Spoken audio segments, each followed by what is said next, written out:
برای روز میلاد تن من نمیخوام پیرهن شادی بپوشی، به رسم عادت دیرینه حتی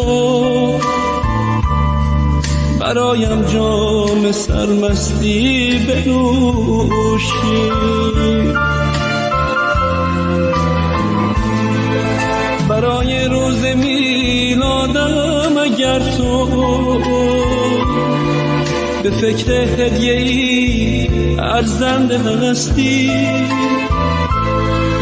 منو با خود ببر تاج خواستم، بگو با من که با من زنده هستی، بگو با من که با من زنده هستی.